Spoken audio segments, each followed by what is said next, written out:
boxer Shane Mosley. How did you both begin working together? I was contacted by his strength and conditioning coach at the time, Daryl Hudson, and we talked, and initially I probably just sent some nutritional supplements to him, and it was at a distance, and the more we talked, it became about other undetectable substances and so on, and then eventually he let me know that he and Shane would like to fly up and meet with me. And so on Saturday, June 26, 2003, that's what happened. They flew from Southern California up to Oakland Airport, and they were picked up in a limousine, actually the company that was a couple doors down from Balco, Gateway Limousine, and brought over, and he had his blood collected first at the hospital over the freeway, and then we had a little chat, and then he got his blood collected, and then he came back, and we talked about some of the substances and methods that could be available to him. What knowledge do you have of any illegal performance-enhancing drug usage Mosley was involved in prior to taking Balco's illegal performance-enhancing drugs? You hear a lot of rumors. You know, you hear things about this guy and that guy, and he had used performance-enhancing drugs before he ever met me.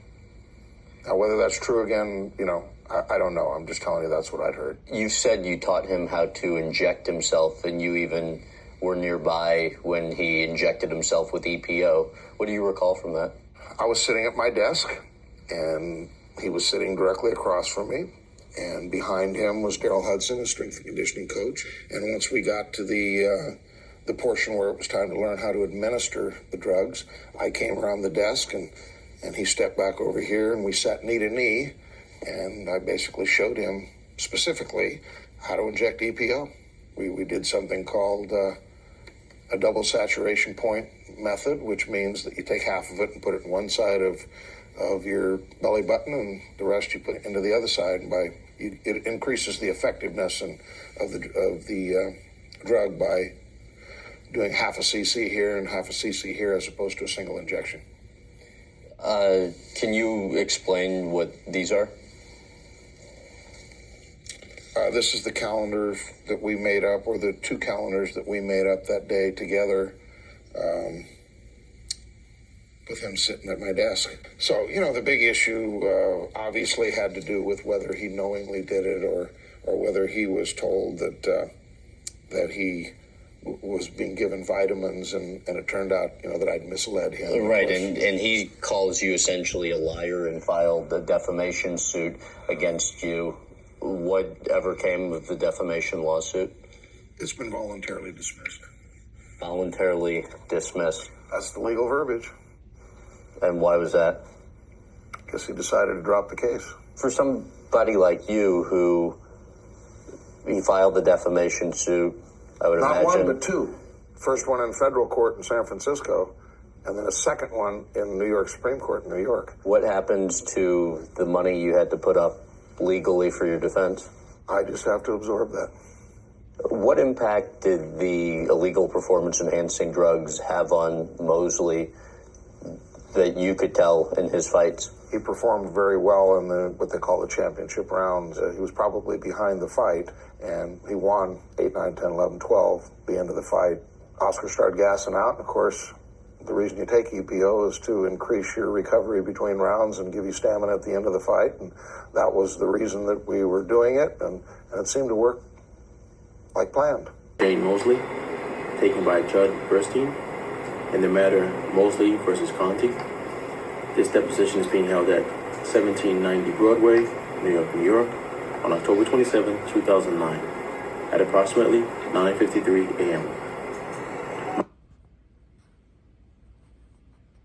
Well, the injection was EPO, right?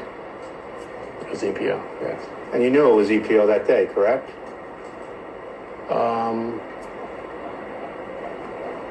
Yeah, I guess. I knew it was something, yeah. Well, you here today. Did you, let me just finish the question. As we sit here today, prior to going to the grand jury in December of 2003, did you know you were taking EPO, yes or no? Yes. He needed to monitor your hematocrit level, correct? Object to the form of the question. Let me do it this way. Did Victor Conti tell you that EPO could be dangerous at any point on that meeting, on July 26, 2003?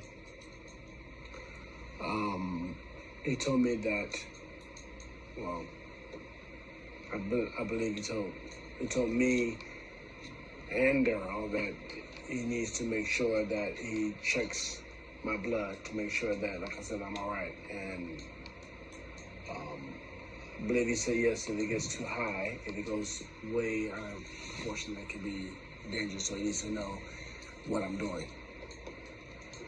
And it was more adamant with Daryl with that, because Daryl was the one administering, the stuff. But You just said that he explained what the EPO was. Who explained what the EPO was? Victor Conti. And who did he explain what the EPO was? Who was his audience? Myself, Daryl Hudson, and This third gentleman. the third gentleman. Okay. And Victor Conti explained, did Victor Conti explain on that day that the EPO could be dangerous? Yes.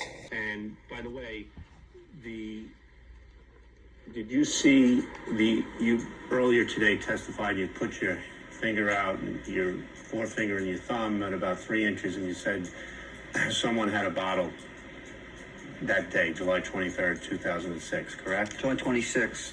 I'm sorry, July 26, 2003. Somebody had a bottle, yes. What was that? What did that bottle contain? I guess the liquid. Well, don't guess. Oh. If you know the answer, answer, but don't guess. The bottle was called the liquid. They told you it was a liquid. Yes. Who identified that as, quote, the liquid? Victor Conti. Object. Okay. Can we go, just define, nobody ever said it was the liquid. Okay. There was there, that day,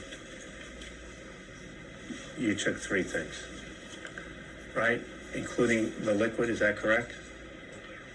When I say that day, I mean July 26, No, 2003? the clear, I think, is what you mean, not the liquid. Well, let me do it this way then. It's the same. Let me just say this way. You testified earlier that you were given some vitamins and these 3 other things. EPO, liquid, and cream. Is that fair? And when I say that day, I mean July 26, 2003. Yes. Okay. And tell the truth, and to do it for all the right reasons.